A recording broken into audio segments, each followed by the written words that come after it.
Terima kasih.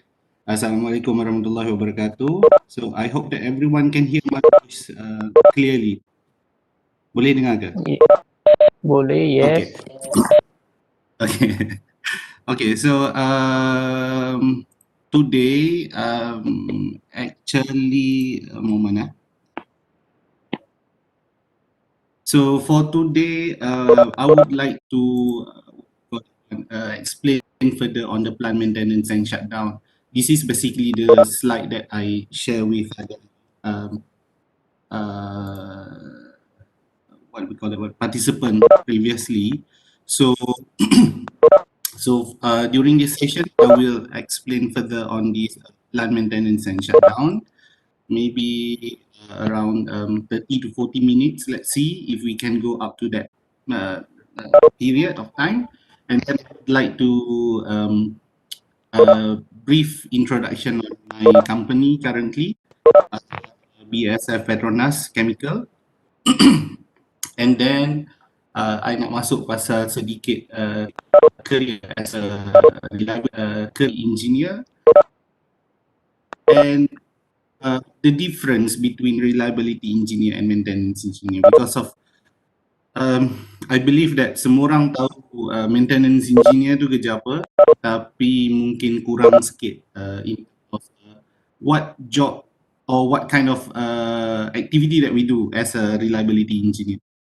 Okay, so untuk slide plant maintenance and shutdown ni, dia punya slide agak panjang, so I don't want to make it like long, so I'm going to summarize it. Okay, so senang cerita, mula-mula sekali, imagine that we have a car, or let's say you can think of any kind of what we call that one, equipment in your house, or maybe you have like a laptop. Of course, everyone have laptop here. Telephone is semua orang ada, and then maybe TV, peti ais. So each of the equipment, basically, kalau kita ambil, because of I assume that you guys is not in the industry yet. Kita orang pernah buat practical, dah pernah buat practical Dr. Ida? Mereka dah habis praktikal.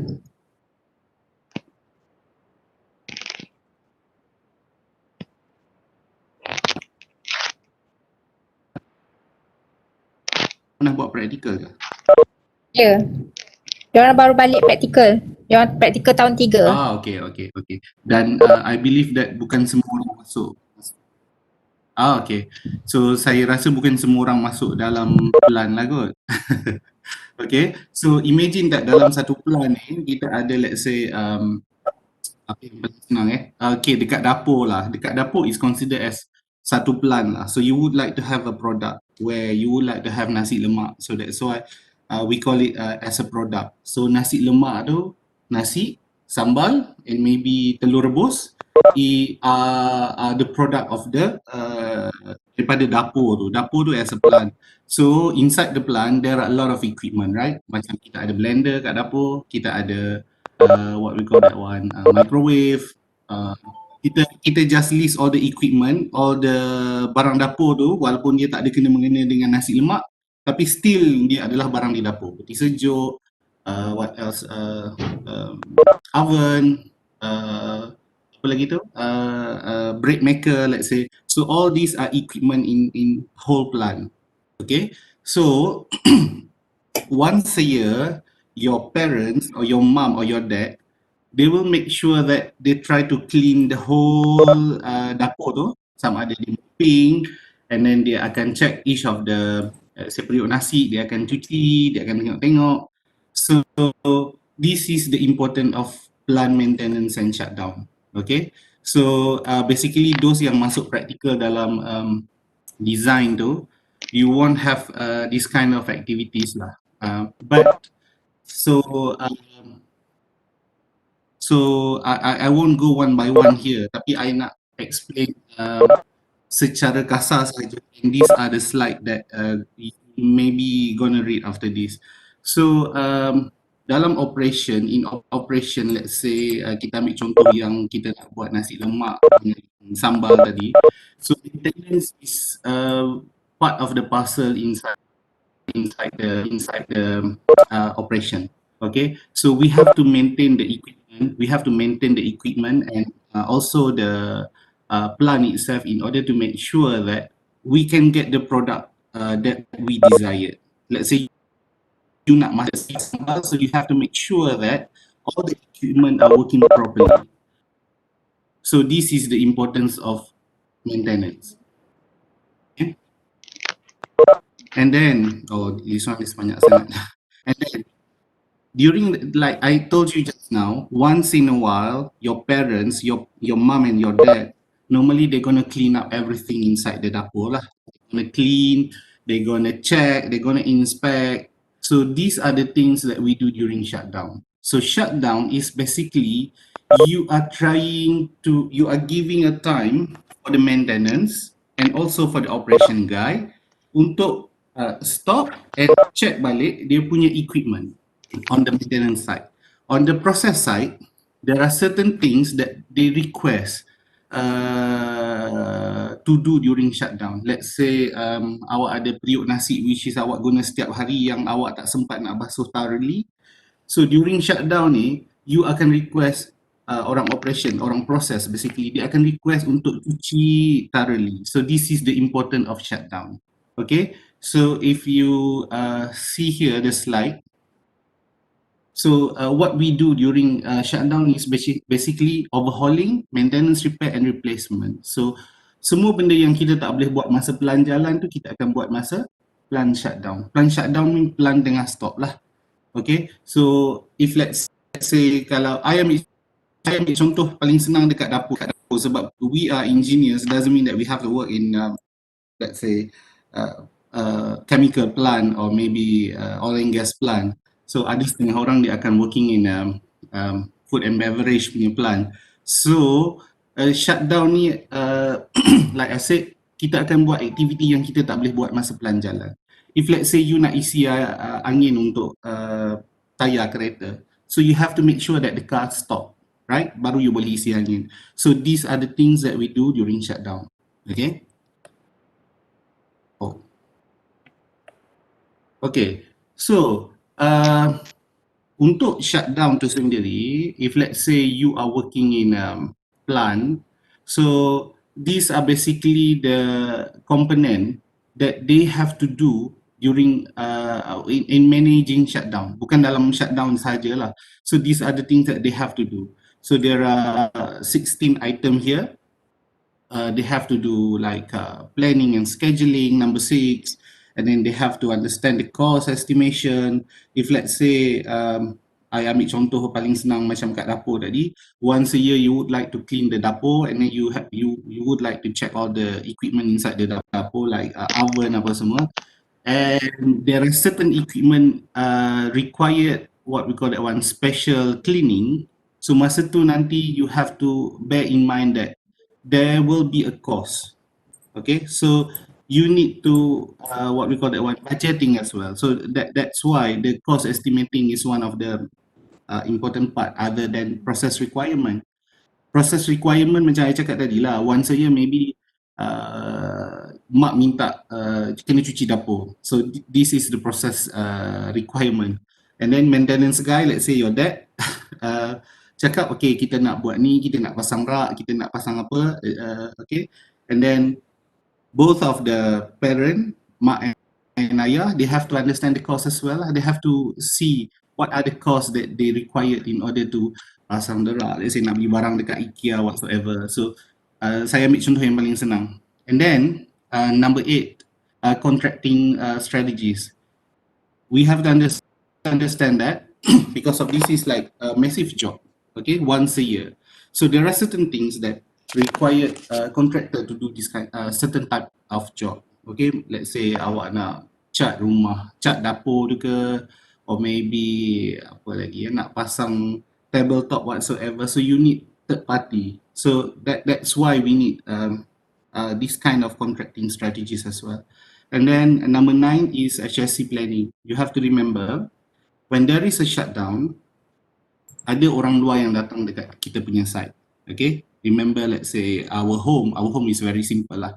dapur kita sangat simple. So we have to let them know that okay, kawasan ni ada what we call that one longkang, sini ada ni, sini ada ni. So we have to brief them. We have to let them know what are the hazards that what we call that one we have in our plan. Number 10, revision and review of procedure. Like I told you, this is let's say once a year punya job, or maybe there are certain plan 36 bulan sekali baru dia overhaul all those kind of equipment. So we need to what we call that one review and do some revision on our procedure because of ia bukan routine job. Routine job means kita buat kerja hari-hari. Let's say you nak pergi kerja, you know that you have to shower first and then you drive a car, then you go to work. But this is once a year. Once a year ni macam or maybe 3 years, once in 3 years. So you need to check back the procedure. Oh, apa benda yang kita nak buat? Apa benda yang kita kena buat? Because of dia bukan routine job. So it is not come up like automatically our what we call that one, our behavior, our attitude. Okay, and then number 11, material management.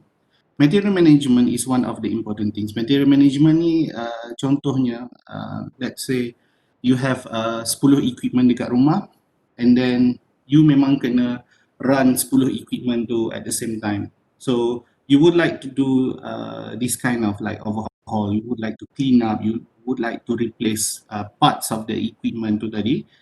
So you have to make sure that all the equipment, all the parts, dia sampai awal and within the budget. So number 11 is important as well. Number 12 is training. So training basically is to train your guy lah.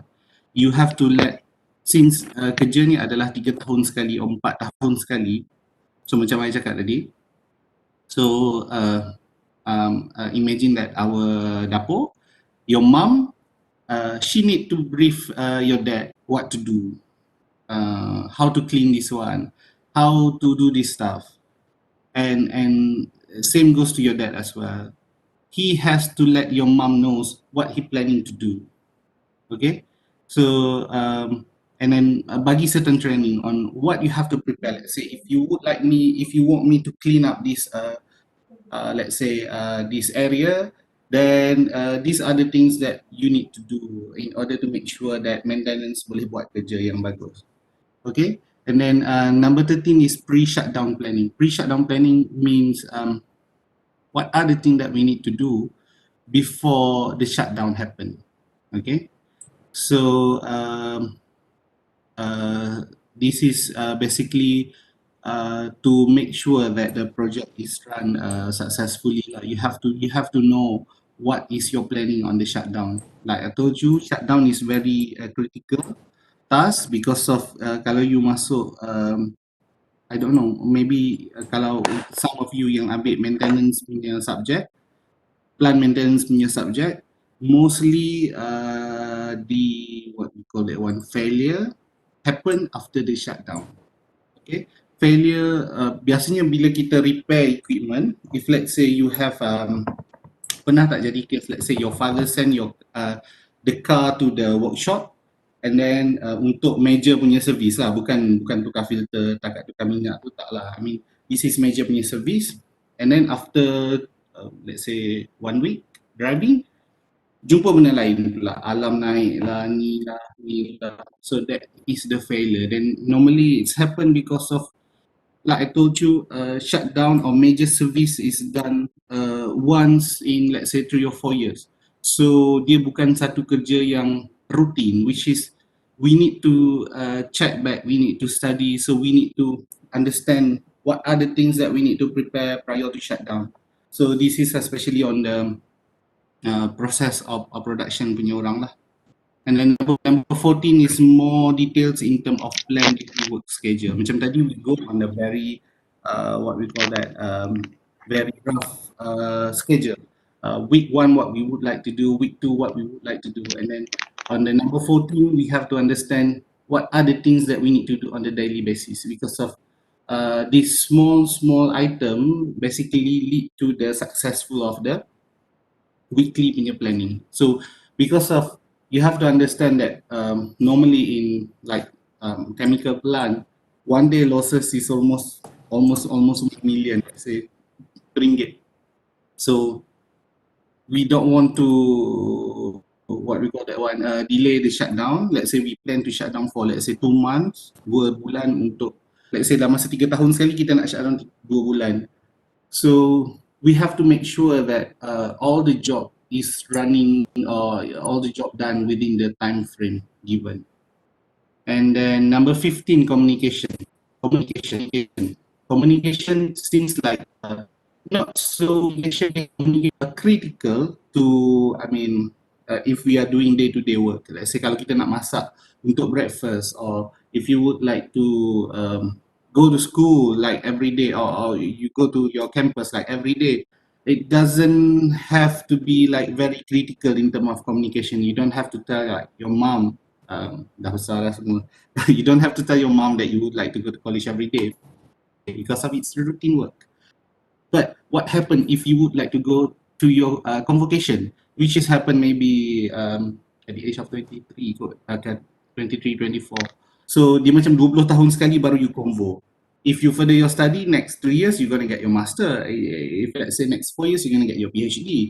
So 3 benda ni, you need some sort of like communication. You need to tell your parents that okay, there is a convocation. So what are the time that you nak ambil what we call that one jubah, or what are the time that you would like to have this kind of what we call that photography session, and then bila kena gather. So these are things. So the communication is what we call that one of the important things in shutdown, because of most of the failure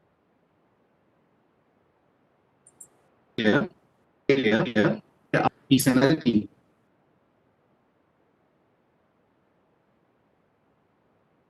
Shutdown, there must be what we call it one failure in term of communication. Sebab kita dah marking this equipment, we need to, let's say you ada 10 equipment kat rumah, 8 biji je you nak buka, 2 biji lagi you nak tinggal. But since you are engaging third party, so there is a possibility that kadang-kadang tu kita salah marking this equipment that we would like to open tapi tak nak, tapi dia orang buka, tapi dia orang tak buka. Or maybe kita dah explain tapi dia orang pula salah faham. So communication is one of the crucial things lah. And then number 16 is the shutdown readiness assessment. Shutdown readiness assessment is more on the checklist, okay? Because of you have been done all these kind of flows. This is one of the example of the flow that we have for shutdown. So right before the shutdown, you need to have an assessment in terms of which to open, or which equipment you would like to clean, which equipment that you don't want to clean, which equipment that you need an extra, what we call that one, scaffolding, if you know the temporary macam tangga tu, and which equipment that you need a crane, which equipment that you need people to go inside, which equipment that you need a special cleaning process. Okay, macam dekat dekat, let's say dekat rumah sekalipun, I tak tahu, macam ada certain let's say kuali pun dia ada certain method of cleaning yang yang ni tak boleh buat, yang ni tak boleh buat. Biasanya mak-mak tahulah, tapi like for us as a maintenance guy, normally if you don't brief us, then we just do the normal routine that we did. So these are the 16 items that you have to go through in order to complete the shutdown lah. Okay, so basically number 1, 2, 3, 4, 5 and 6 is more on the planning. Kalau you nampak dekat sini, banyak sekali managing shutdown 1 until 16 basically you buat before shutdown tau. Okay, so shutdown may be 2 months, but the preparation may be a year. You have to understand that. So that's why in a big company, in let's say chemical company, petrochemical company, or what we call that one, oil and gas company, they have a dedicated team to manage the shutdown. Okay, dia bukan macam let's say you tukang masak, you juga yang kena buat cleaning. No, it doesn't work that way. Okay, if you are the chef, so your task is to basically cook. So you have another team to plan for a shutdown. Okay, this team they engage every kind of the what we call that one details here, 1 until 16. Okay, so this one actually I dah explain in brief.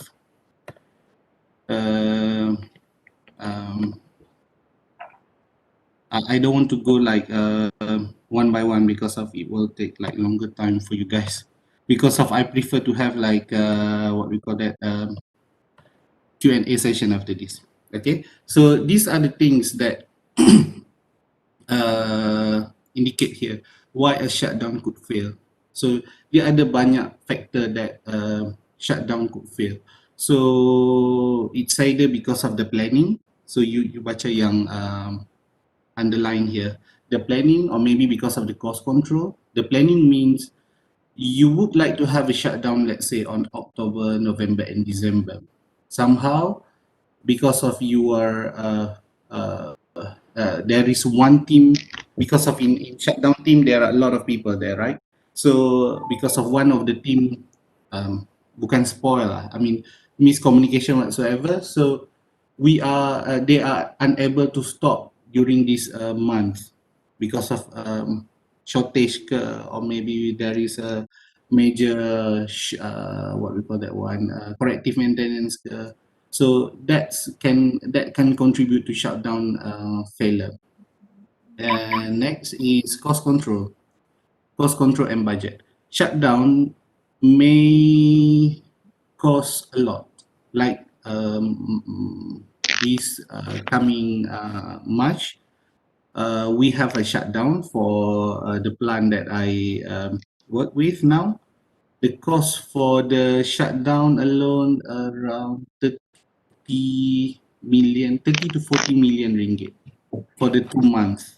Okay, so you imagine that tadi you ambil skala kecil, cuci kat dapur je. This is a very big plant, so that's why you need a very proper planning in terms of like timing and the cost control as well. And then poor cost estimation might happen if let's say if you have macam tadi dapur, ada satu equipment you would like to check sahaja, you would like you clean dan you check, you nak tengok this equipment ni selalu kita panggil apa kalau bahasa kita kita sentuh tu dia ada current kena dekat tangan kita kan, so you would like to check what happened to that, so Elektrostatik you do it during the okay. So you do it during the shutdown. So what happened during the shutdown? The finding is you need to change a certain part. So there will be a cost there as well. So if you don't plan well, if you don't forecast the cost that might require to do this kind of corrective maintenance, then you punya cost akan burst lah. If let's say you plan 30 million and then even though that part is only let's say 200k ringgit, 200,000 ringgit, still you are what we call that the budget is burst. And next is over or under supply of equipment and labor. Because of we are engaging third party. So if let's say you ada during this COVID-19, during this turnaround or shutdown on March, we have to very careful in terms of arrange our third party. Kalau dulu kita just arrange, kita nak dalam masa let's say 1 week, you have to overhaul this equipment and then you have to make sure that the equipment is ready for production. But now you have to consider as well how many people coming. So where are they coming? Are they what we call that one? The level of education that they have. Let's say apa lagi? We have to consider more this time is in terms of what we call that dia punya health punya level dia. We have to make sure that because of if let's say dia ada let's say a possibility to have COVID-19, let's say on March 2021 we still don't get the vaccine at this moment, let's say at that moment. So it will affect our turnaround as well. Okay. Next is lack of an experienced project management. That's why I told you just now, untuk masuk team shutdown ni juga pun dia akan check balik. Those who are, let's say, overhauling your equipment, we have to check berapa equipment dah diorang buka, let's say. I mean the CV, the what we call that one, the experience. That's why we need to check their experience because of kita bagi equipment yang critical, let's say kalau kat rumah apa yang critical lah, peti ais lah kot. Kita nak bagi dia servis kita punya peti ais untuk cuci, untuk buka, untuk ni. You imagine tak kalau peti yang lama-lama, peti ais yang lama-lama tu dekat freezer atas tu, dia pergi cuci pakai pisau. Orang baru. So what happen? Daripada you nak cuci, you rosakkan dia balik. Okay, so these are the things that can lead to the shutdown fail lah. And then poor quality of contract workers, I just explained to you. Lack of ownership is more on the attitude lah, basically. What else? Lack of control procedure. Lack of control procedure is one of the things. This is more on the management.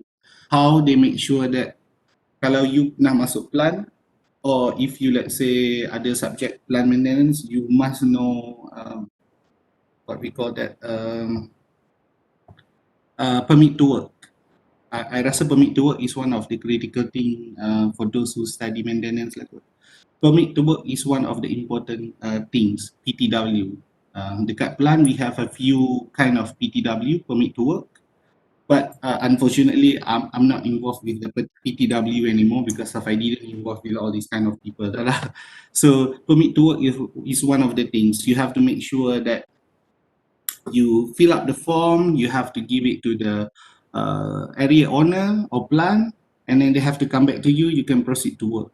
But most of the people, either they are for the sake of nak dapatkan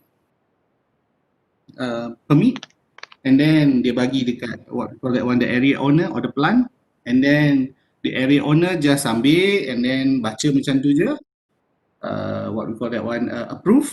So orang tu pergi buat kerja, then salah. Is one of the important thing lah. Lack of teamwork. Normally this is internal punya issue within the shutdown team. Maybe because of one of the guy, ada 16 team tadi, bukan 16 team, 16 step tadi, maybe one of the step they skip or they didn't look thoroughly. So I might say that one is lack of teamwork as well. Okay, this is like effective and efficient shutdown. I don't want to go to details on this because of this is like more on the management.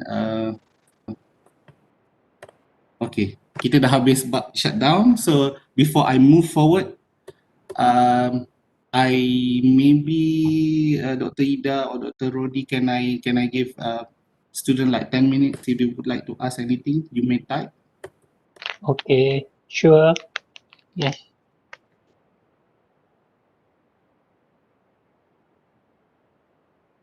So your question can be like very simple because of this is I know for you guys who didn't what we call that one, even step to the plan, so this is like a new thing to you. You just imagine that you are in dapur mak lah, then so there is a what we call that one, a refurbishment ke, or there is a what we call that, you nak pasang barang baru kat dapur ke, so you imagine that is what we call shutdown lah.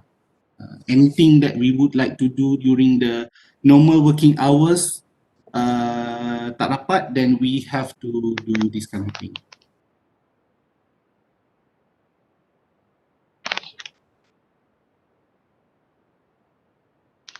So if anyone would like to ask anything on the shutdown, then we may ask. So I maybe I just read through the chat. Nak betul. Malam tadi game dia. 12 saja. Azharuddin, saya nak tanya. Kita cantik kita ambil lah. Balik ada dia bagi yang Keterangan ya salah satu.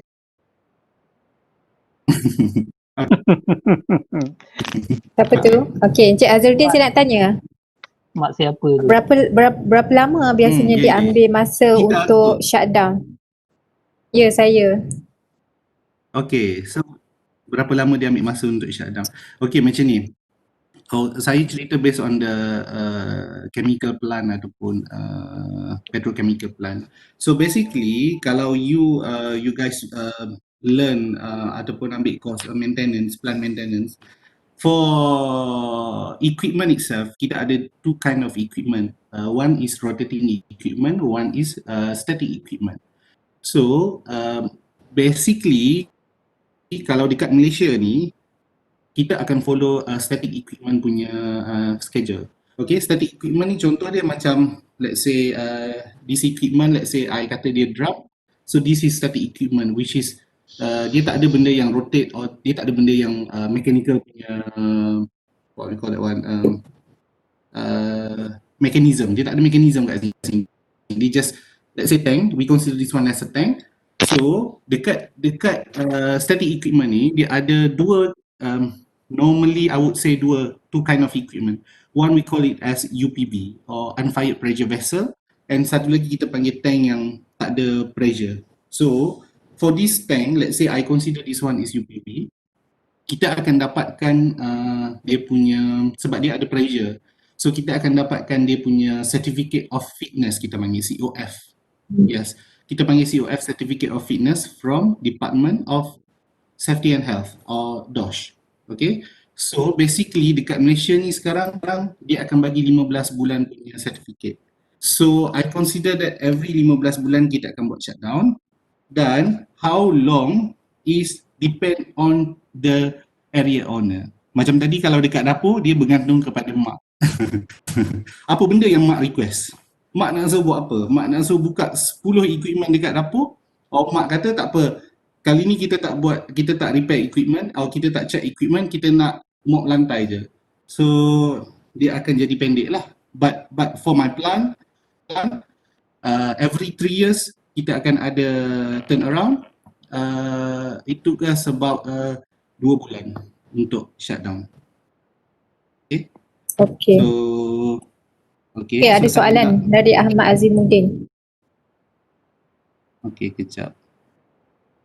Seperti yang diketahui, masa untuk major TA biasanya lebih dari sebulan. Soalnya masa tu boleh banyakkan lagi ke macam mana? Okey. Okey, untuk that is saya rasa saya menjawab soalan Dr. Ida juga tadi. Dia bergantung kepada area owner. Okay, you have a planning like 1 year. Let's say I nak shutdown bulan 3, bulan 4 tahun depan. So 1 year earlier, I dah tengok dah schedule. Okay, masa bulan 3, bulan 4, bulan 5 ni kita ada banyak produk demand tak? Okay, satu, kita tengok balik. Kita punya feed, kita punya what we call that one, inlet. Kita punya inlet kita. Let's say kalau macam plan saya, inlet daripada MTBE, Petronas. So Petronas jalan tak plan waktu tu? Dia boleh supply tak? If they can supply, or if they don't have any problem, then let's say sebulan kita dah schedule, ada 10 equipment kita nak buka sebulan, then fine. But if there is any major finding, macam saya cakap tadi, 10 equipment kita nak buka dalam masa sebulan tu sebenarnya tak logik lah. Sebab sikit sangat. Okay, if let's say 10 equipment kita buka ni, satu equipment kita nak check je, tapi kita kena check masa shutdown. So kita jumpa finding. Kita jumpa findings mean abnormality on the equipment. Kita jumpa dia ada leak ke, or ada benda yang patah ke, or we need a special cleaning ke. So it is actually up to the area owner. Kalau dekat dapur rumah kita, mak. Kalau dekat plant, kita punya general manager ke, let's say, dia akan check balik based on dia punya level, because of their higher level in term of management. They have to think on the losses, they have to think on the budget. Boleh tak dia allow, let's say, 1 week or 2 weeks? Or we will do risk assessment. Let's say the inspection team, dia check equipment yang nombor 10 tadi ada fail, lepas tu dia advise dekat plant, we can still run this equipment, so we can do the repair work, let's say next shutdown, 3 tahun lagi, dia masih boleh jalan ni, dia confident. So kita akan stick to 1 month. Okay, So boleh diperpanjangkan lagi tu bergantung kepada area owner tu tadi. Next is, okay, for plant, does any new equipment will be installed during the TA or can be installed anytime? Okay. Basically, to answer this question, you have to do risk analysis first, because of even bukan pasang equipment baru, even though cleaning purpose only, kita kena buat risk analysis. Okay, let's say kalau saya ambil contoh dapur rumah kita, mak kita tengah masak nasi, and then kita dah siap masak nasi dah masak, kita nak basuh terus periuk. Then we have to do the risk analysis whether boleh ke kita nak basuh periuk sekarang, or we cannot clean the periuk. We have to wait until certain period of time. Sama juga dengan installing equipment. There are certain equipment that we can install during the operation, and most of the equipment we have to install during shutdown lah. I would say, I don't want to say that 100% during TA. Ada certain equipment kita boleh install during operation. Okay. Tapi kebanyakannya kita kena install during turnaround, because of there are a lot of things that we have to consider. So that is where the risk assessment must be done. Okay, next. Oh, like furnace equipment. Sambungan yang tadi ke? Sambungan tadi, soal tadi. So next daripada Ain Syarida. How do we measure the success or failure? Okay, the success or failure of the shutdown. Okay, first is, kalau kita ada a few things lah. One of the thing is time.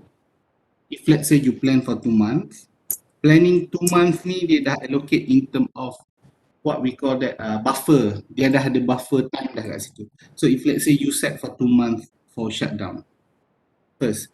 Second, within 2 months you target 30 juta. Okay. And then you target to have zero incident, zero accident, zero incident. Okay. So biasanya kita akan tengok pada 3 benda tu tadi lah.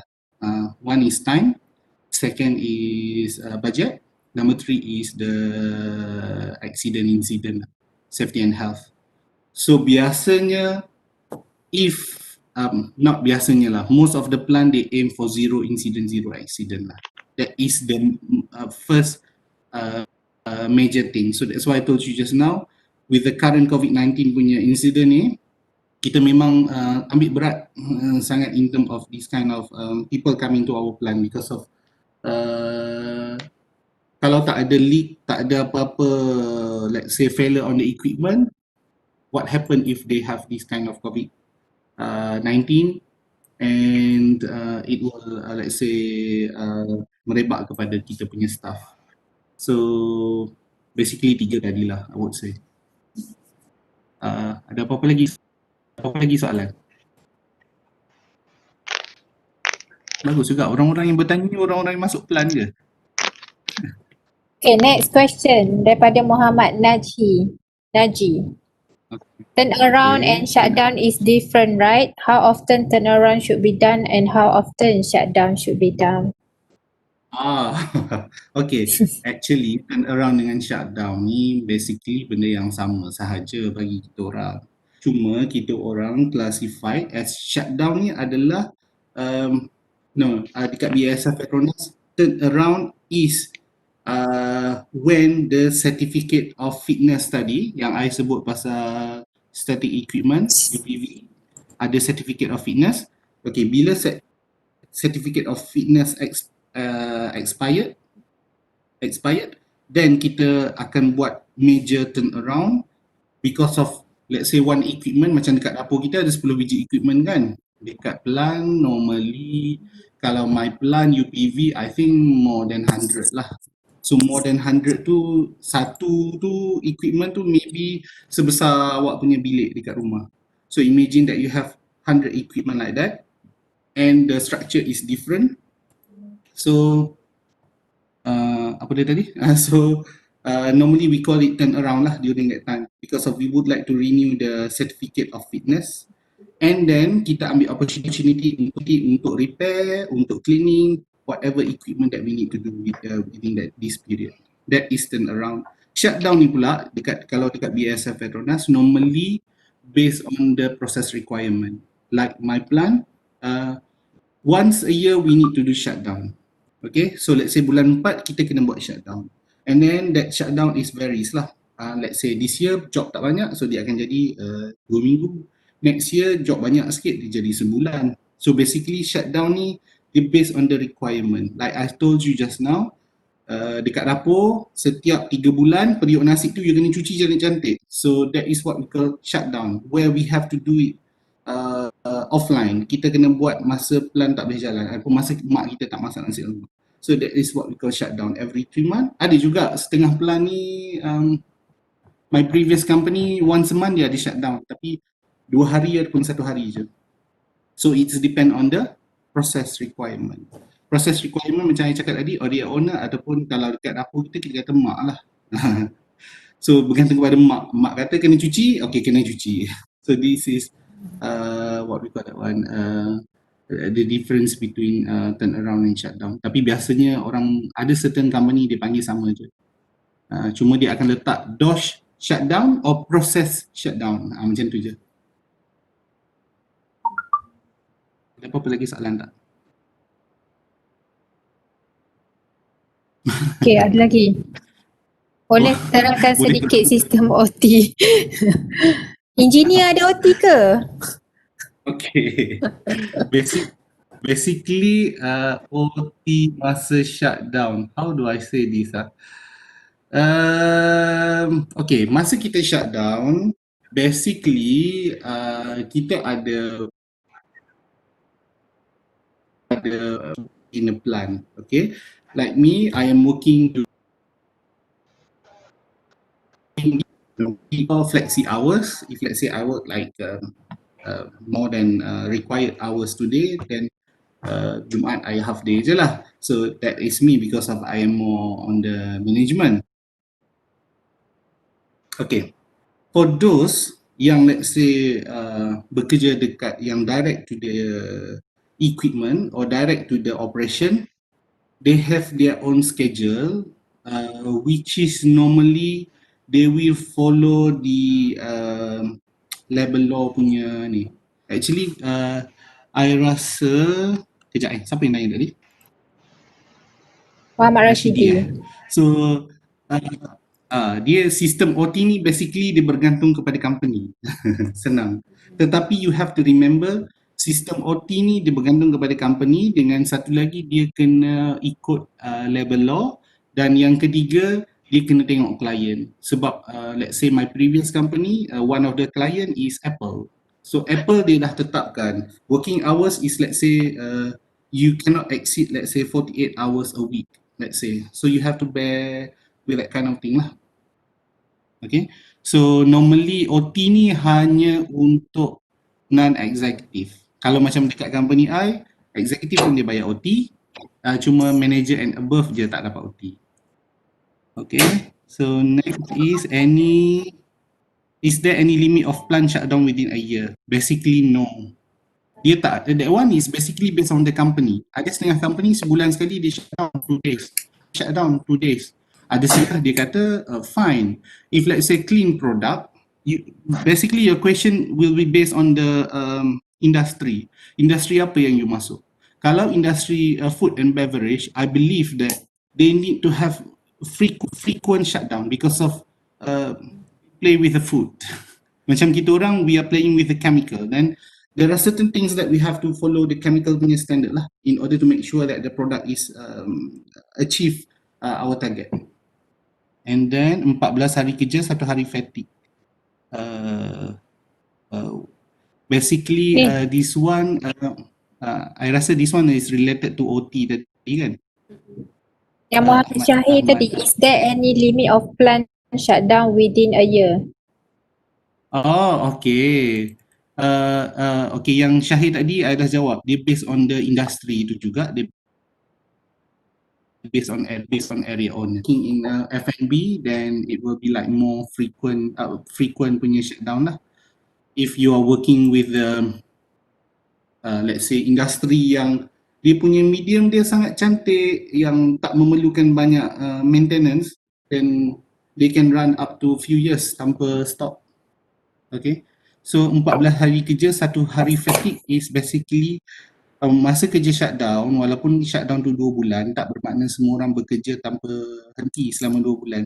Kita dah buat arrangement dah kat situ. Dan kita dia actually based on the industry juga. My first company when I was working with MIC Berhad, I sell, masa tu saya selling 9 bulan non-stop. Saya tak pernah ada cuti, every day is working day. Tapi saya bekerja 4 jam and then saya rehat 8 jam, saya bekerja 4 jam. And it's rotate like every day up to 9 months. Ada lagi soalan tak? Sebelum saya masuk pasal BSF Petronas sikit, then I will explain more on the what we call that one, maintenance versus reliability. But I don't have like a proper slide on that. I just snapshot apa semua, then I will show you. So Dr. Ida, macam mana? Okay. Kita nak move Okay. ke kita nak Okay, tunggu kita soalan move. lagi? Kita move, sekarang dah almost 3. Okay. Masih nampak saya punya slide kan? Oh, ada orang minta take nampak. 2. Itu, okay. Okay. So kita sambung balik 2.55. Ada 2 minit. Saya pun nak cari saya punya ni kejap. Boleh cari minuman di rumah masing-masing.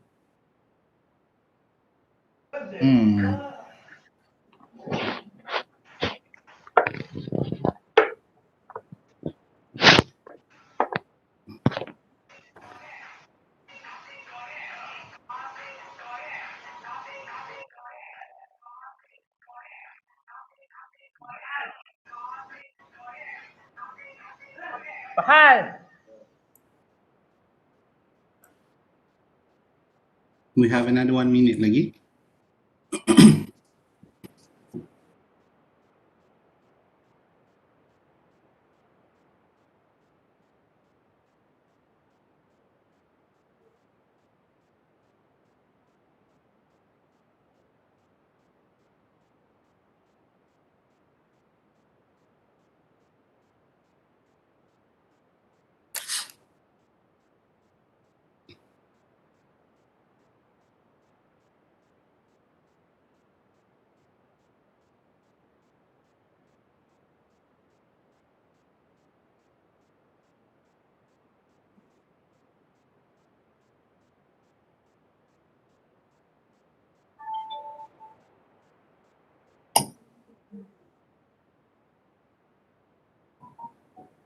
Okay.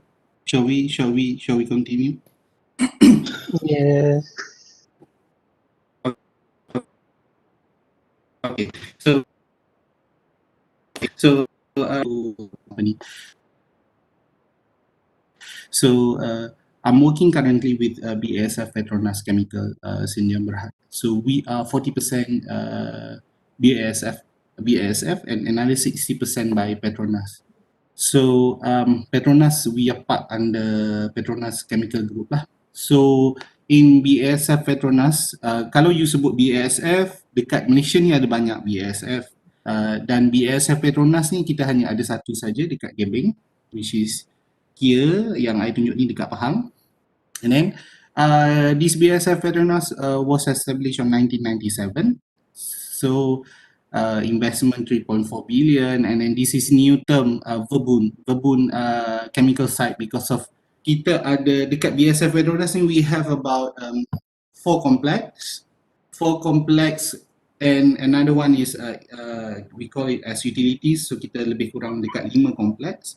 Each of the complex dia ada a few plant, so I boleh darab 3 je senang, basically around 15 plant dalam BASF Petronas. So kita ada 15 plant, tidak termasuk kita ada satu BASF Torre. Dalam BASF Petronas ni ada satu plant, sebelah plant saya BASF Torre, which is bukan Petronas, dia BASF plus Torre Japan. And then kita ada satu lagi, saya lupa nama company tu, Rapid ke apa. dia adalah plan lain yang ada dalam BSF Petronas tu juga. Cuma why we call verbund because of kita ada cross product lah. Produk A pergi ke plan B macam tu lah. Dia make use of it. Okay. So this is slide 2019. Basically, I just snapshot because of I'm not representative from BSF Petronas, so I tak nak pakai dia punya slide. So this is one of the largest petrochemical site lah in Asia Pacific region so far. Tapi kalau dah pengerang tu dah naik, I rasa dia orang lagi besar daripada BSF Petronas lah. Okay, next is nampak I just snipping shot daripada ni. So this is basically our plan. This is basically our plan. So this is I cerita dulu. Our plan starting from here. Boleh nampak ke cursor? Yang tanah hujung sekali tu yang warna hijau tu, starting from here up to this area. Sepanjang jalan ni adalah plan kita.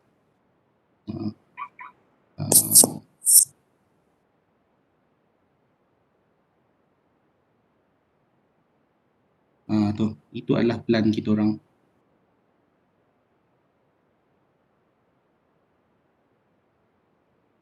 So dalam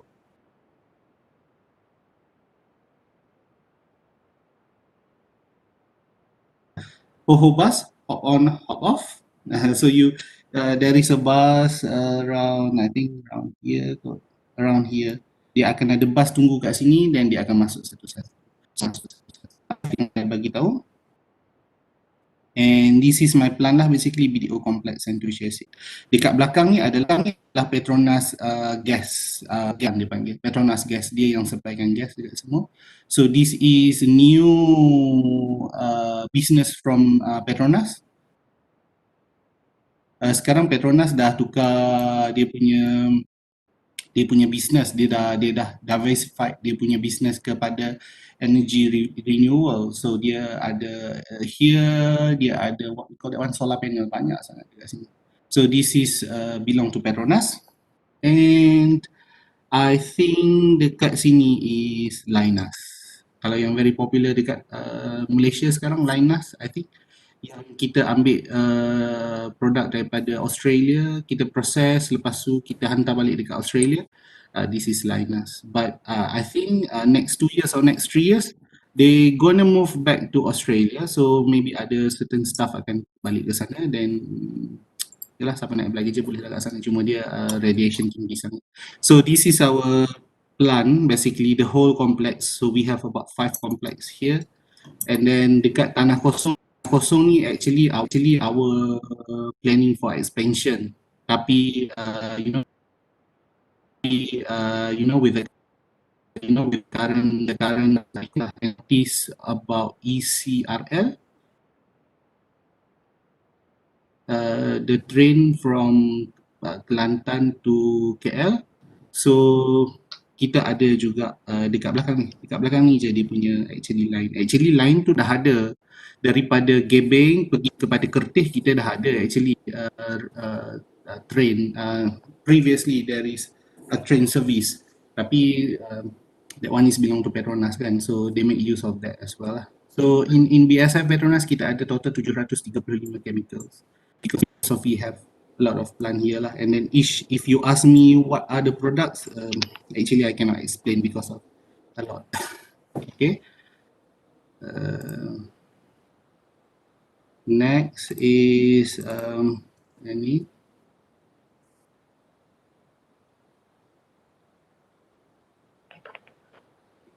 So basically this is the BDO complex which is belong to mine where I work now. Actually I'm staying here like in this building C345 BDO control building. So I'm working here. So who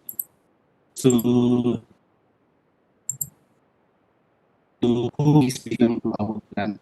So kita this is BDO plant, this is MAN plant, and this is 2HA acid plant. So kita ada 3 plant dekat sini belong to BDO complex. So dalam ni tak payah naik bus lah. So bus lalu depan ni, then you have to walk inside lah. Tapi kalau this one all jalan raya lah. Basically people want tak jalan sangat lah because of the place is like too big. Daripada main gate pergi ke our plant is about 2 kilometers. From here nak pergi ke here about 2 kilometers. So imagine that if you are working here, if you are from here, then you would like to go to here, then lagi jauh lah. Okay, next. So I come up with this basically very simple. I don't want to say mind map. So basically, you guys as a bachelor in mechanical engineering,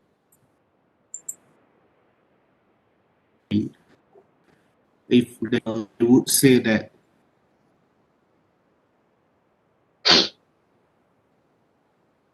because of kalau you chemical industry ataupun chemical plant, mesti you akan fikir orang-orang yang ada certificate or degree in chemical engineering je kan. Basically that one is true, tapi as a mechanical engineer, as a mechanical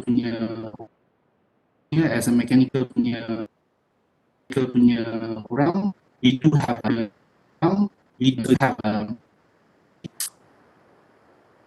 tapi this one I baru buat, so just list down what are the job that you can do, what are the job that you can get in the petrochemical industry. The first one is maintenance engineer, reliability engineer, inspection engineer, RBI engineer, technical material management engineer, CMMS engineer, maintenance planner, corrosion engineer, project engineer, design engineer and commissioning engineer. These are basically the example. Okay, so you boleh nampak kan, becoming a mechanical engineer, basically you are a bit flexible in terms of where you would like to work and what kind of job that you can get. Because of corrosion engineer, kalau kita tahu, it is more on the chemical basically. Tetapi in industry, they prefer to get people from mechanical. Okay. Project engineer, sometimes kita fikir more on the civil, but basically it is based on their industry jugalah. So ramai yang masuk, ramai daripada mechanical engineer juga. So design engineer basically yes, kita memang kena ada lah for our mechanical because of we need to use our knowledge in term of kalau you ambil failure FEA, failure apa dia tu lah? Saya tak ingat. Ada ambil paper FEA lah. Failure engineering analysis. Finite element analysis. Okay. Finite element. Okay. For your information, masa saya dekat universiti dulu pun saya dah ambil that paper, my final year. I think Dr. Syarizan, ingat tak Dr. Ida? Dr. Syarizan yang ajar. So that paper, finite element analysis, basically kalau dekat petrochemical industry or chemical industry, dia memang sangat-sangat marketable for those who are working under either the and maybe corrosion. Sebab dia kita pakai untuk, like I told you just now, for UPV equipment kita ada certificate 15 bulan, kita ada certificate kita boleh extend up to 36 months, and now kita boleh extend up to I don't remember 7 years ke 8 years, but we require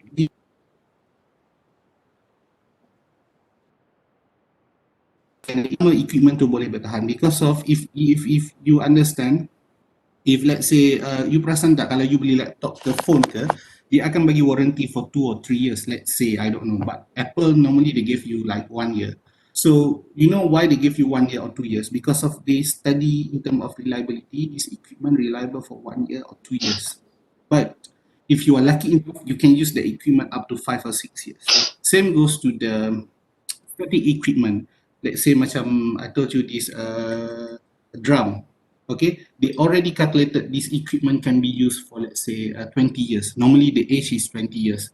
So what happened, like my plan just now, my company BSF Petronas, we established in 1997.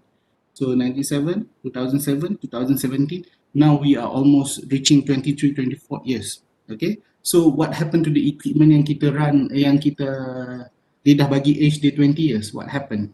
What happened if this equipment, dia tak fail, tapi dia punya age of life dia dah habis. So that is where we need to use this finite element analysis to understand the equipment, to understand the stress of this equipment, and then to do the risk analysis where how many years that we can still use this equipment. Okay, normally inspection, RBI, corrosion and reliability do this kind of thing. Okay, so you have to bear in mind that.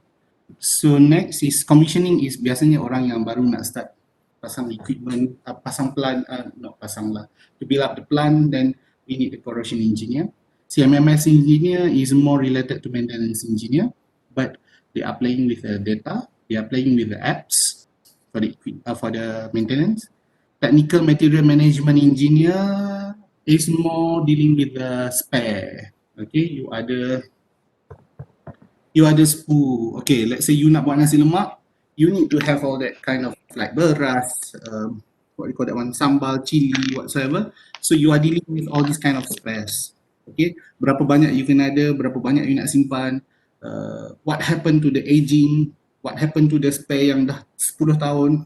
So you need that technical unit. RBI engineer is more on the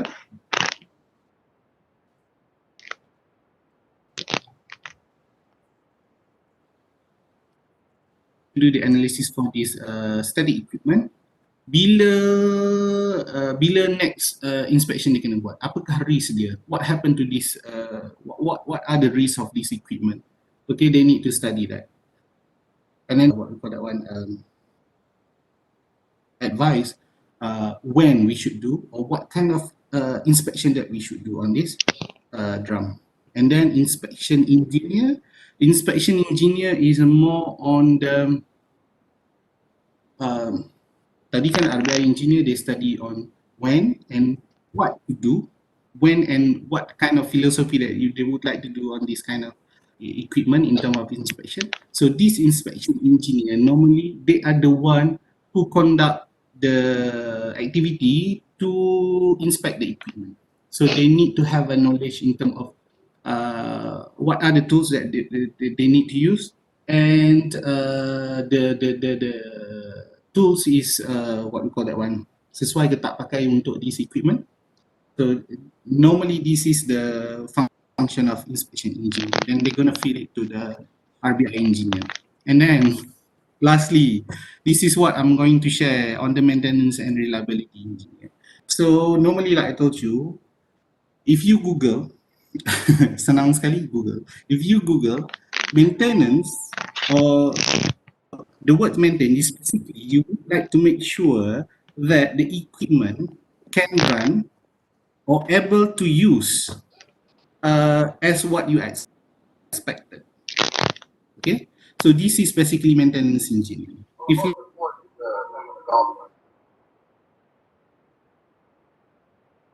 let's say you to make sure that periuk nasi tu boleh dipakai berkali-kali untuk make sure dia tu boleh digunakan untuk masak. So what you can advise or what you can do is to cleaning, or you have to make sure, let's say kalau periuk yang mahal tu the coating itu. And then if let's say periuk tu coating dia terkoyak, so in order to repair, you yang kena decide or you yang kena repair. Okay, that is maintenance engineer. So what is the function of reliability engineer? So like what I'm doing currently, reliability engineer, basically our background, normally our background is from maintenance engineer. So we just need to repair the equipment if there is any failure when I was a maintenance engineer. But as a reliability engineer, I am more, currently my task is more on understanding the equipment itself, and I have to understand the risk of the equipment, And then I have to study on I have to what we call that one understand the when we are talking about risk, there must be two items lah. One is the probability of failure and one is the consequences of failure. So I have to understand what are the probability of this equipment to fail and what are the what happened next. Okay, and on a high level, a bit on a high level, I have to predict. Let's say if this equipment pernah fail, let's say last year, last 2 years, I have to predict. I have to come up with I have to use my judgment and mathematics, of course. I have to try to predict when this equipment gonna fail again. Okay, so we are trying to prevent the failure from happen. This is the role of a reliability engineer. So basically, we can use mathematics, but we need a knowledge from the maintenance experience as well. Okay, so saya rasa setakat ni saya explain this future career for you in petrochemical industry dulu. So if you would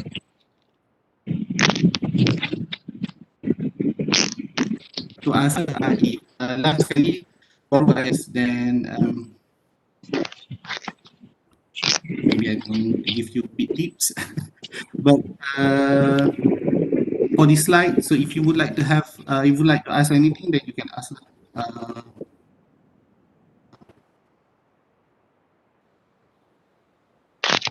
UTEM in Bachelor in Mechanical Engineering. So boleh tak I bagi let's say 10 minit je? Boleh, Cik Azharuddin.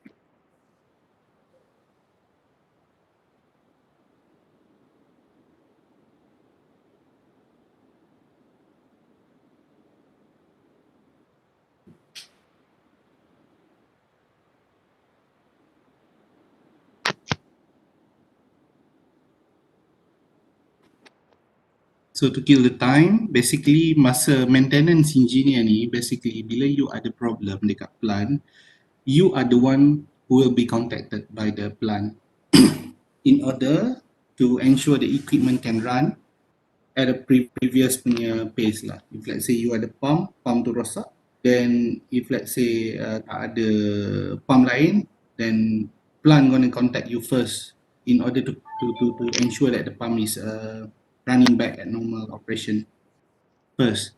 And then for the reliability engineer, we have a lot of tools lah. We have to understand more on the root cause analysis. If let's say saya pernah ada satu case, bukan saya lah, this is sharing by the people. Okay, he is a reliability engineer. There is a maintenance engineer. Datang tanya dia, I have this problem where dalam satu tank ni we have a lot of let's say medium, tapi dia ada benda asing yang masuk. So what we need to do in order to make sure that the what we call that one, the tank tadi, medium tadi, 100% medium yang kita nak tadi. If let's say ada minyak, make sure ada minyak je. So what happen? On the maintenance punya side, normally they just, let's say, beli penapis or filter. So they just filter, then they buang all the kind of what we call that foreign materials, and it's done. So that is the task of maintenance engineer. But for reliability engineer, so what we do is we need to understand where the source of this kind of foreign material and what are the measures that we need to do in order to make sure that the foreign material won't happen again in the next time. So basically dia lagi details. So it might look easy, but you have to understand in one plant normally we have a few kind of job lah for one day. Let's say pump fail ke, or these small things ada masalah ke. So maintenance engineer ni dia macam bomber, they need to settle this one by one. So it's not really we have to blame them, but they won't have time to repair and at the same time get what we call that one, fully understanding on the equipment or fully understanding on the scenario, what happened and what to do and what to do.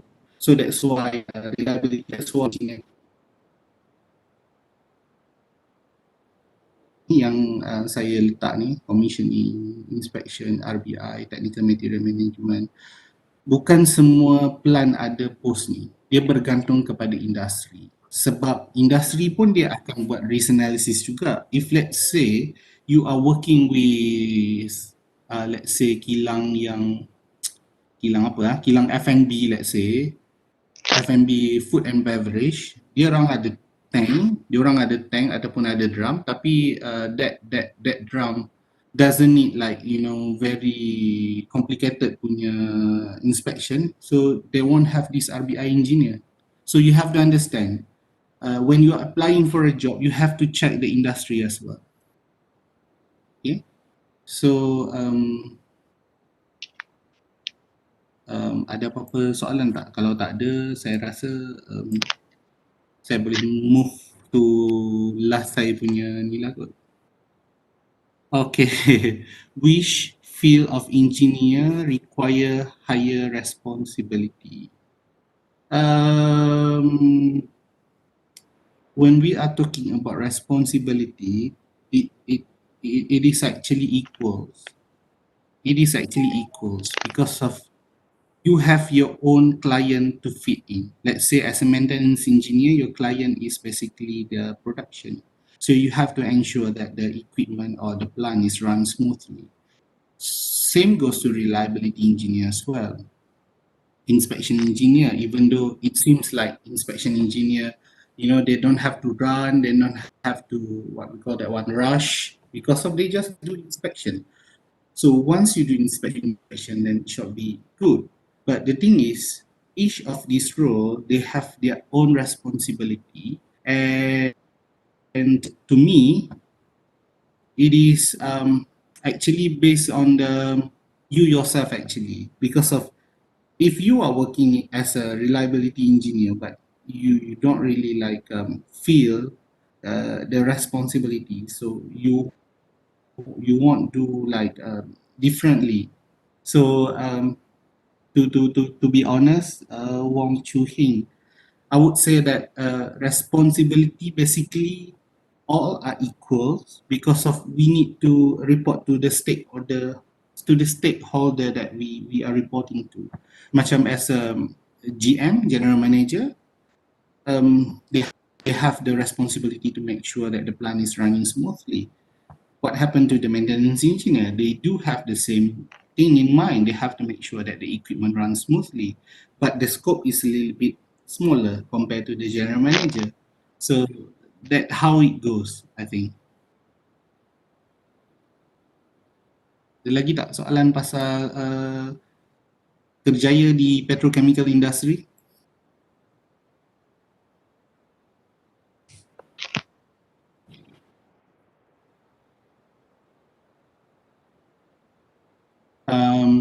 When I was fresh graduate,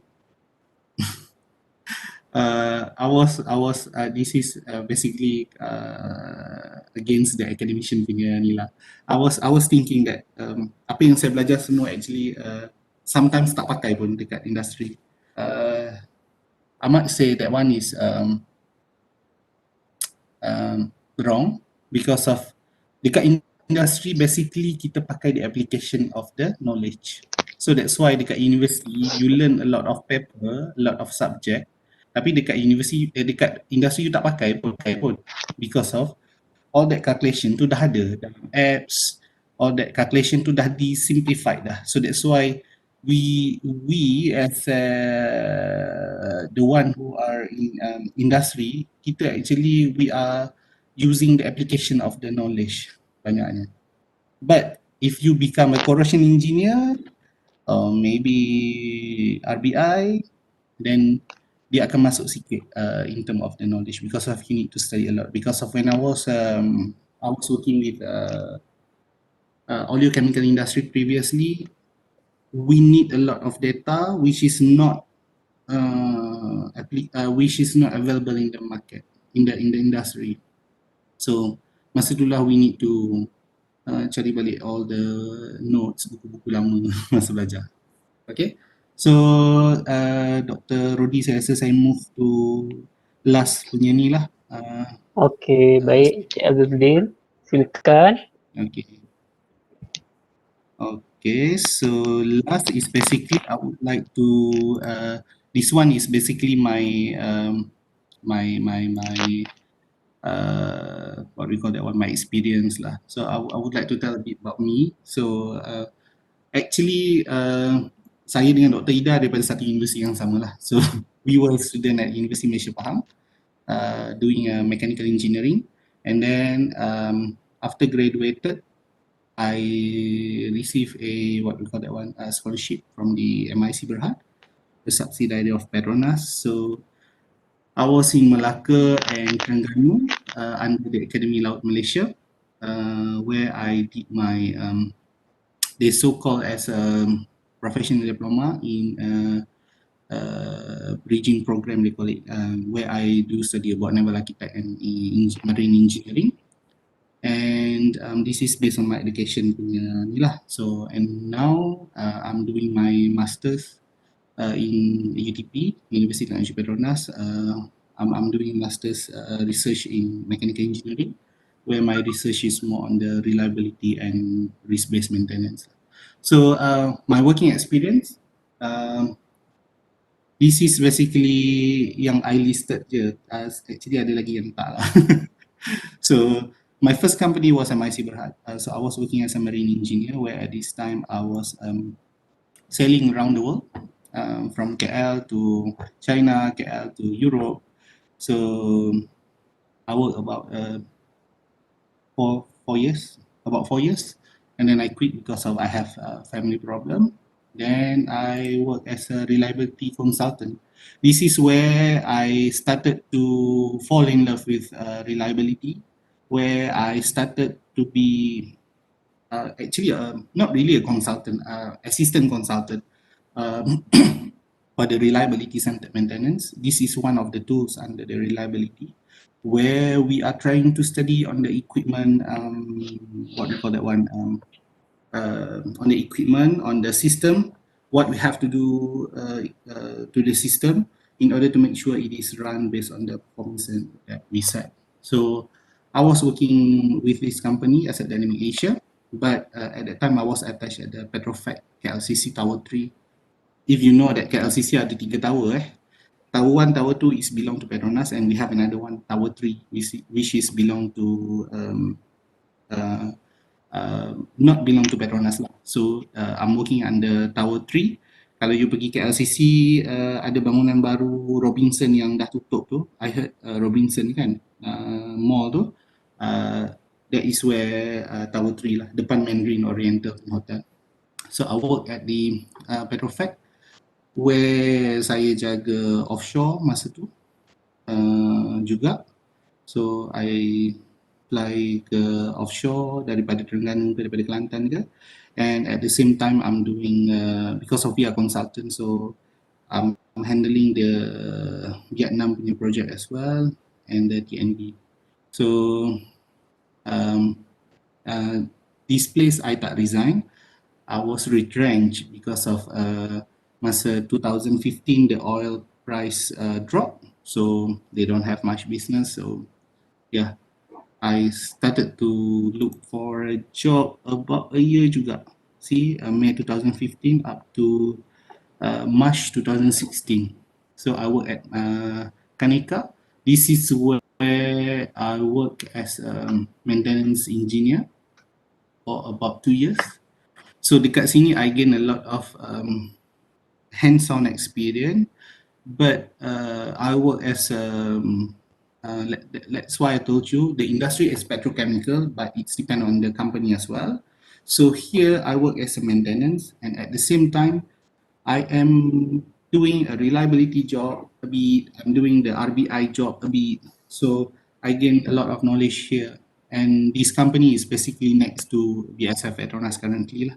So they have about 6 or 7. They have 7 plant at that moment. So dia ada 7 plant dia, 6 plant dia dekat sana. So I work here for almost 2 years. And I moved to KL. No, this is Teluk Mangli Magarang.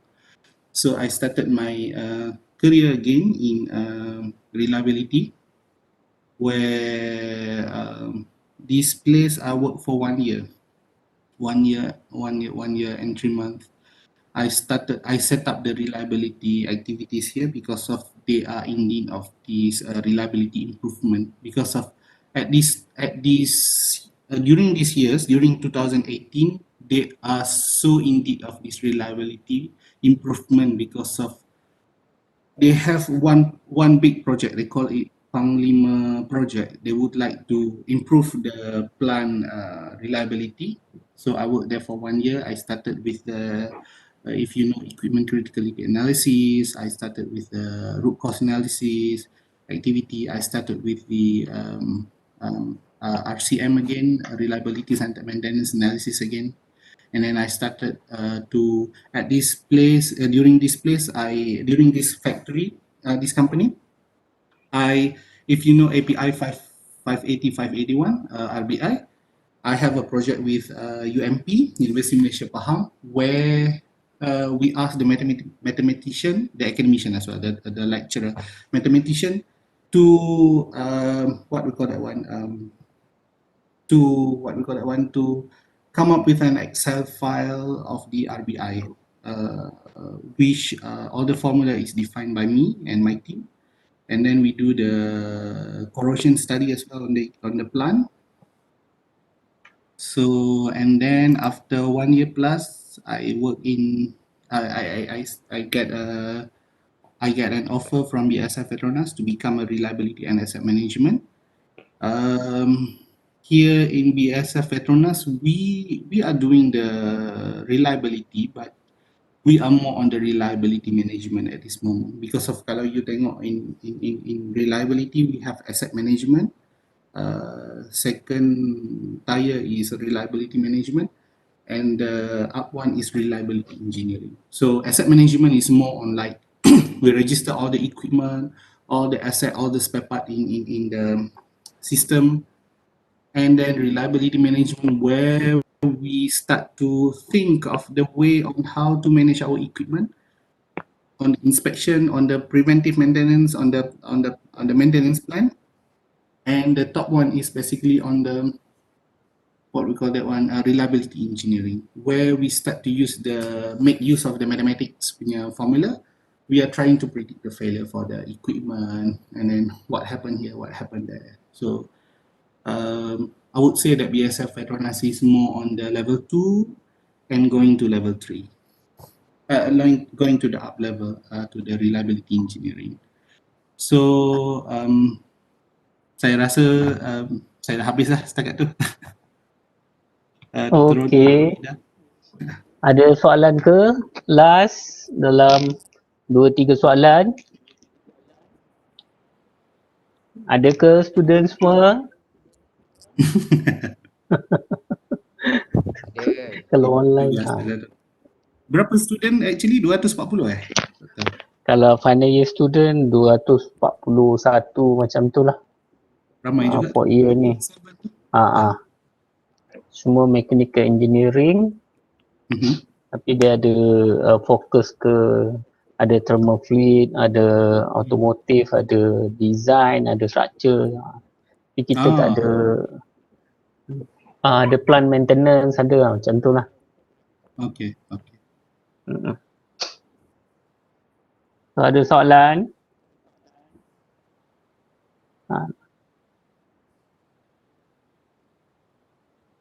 Dia actually 1.5 hour ni dah over the limit. Mungkin dia orang dah banyak tanya tadi kan. Okay, tak apa. So saya conclude lah presentation ni, talk ni. Saya dari wakil daripada Universiti Teknikal Malaysia Melaka, especially Fakulti Kecerdasan Mekanikal. Mengucapkan jutaan terima kasih kepada kita punya speaker hari ini, iaitu Encik Hazarudin dari Keterek, Kelantan. Lama tak balik Kelantan. Rasanya nice talk lah, sharing daripada share berkenaan dengan tadi fundamental engineering sikit, berkenaan oil and gas punya turn down, shutdown apa semua. Tu ada sikit masuk bidang position engineer dalam yang boleh ada dekat BASF ni lah. So last conclude dengan reliability engineer lah. So saya rasa student masih dah dapat banyak info dan mungkin dia orang pun dah bersedia kalau ada yang nak mohon kerja ni lepas ni atas perkongsian yang oleh Encik Azharuddin. So sekali lagi saya mengucapkan ribuan terima kasih. Mungkin lepas ni Dr. Hidayah akan kontak Encik Azharuddin lah. Ada borang-borang sikit kena isi Encik Azharuddin. So saya akhir seminar ini dengan tabis suara dengan surah Wal-As. Terima kasih semua. Terima kasih Encik Azharuddin. Assalamualaikum warahmatullahi wabarakatuh. Okay, terima kasih. Assalamualaikum. Waalaikumsalam.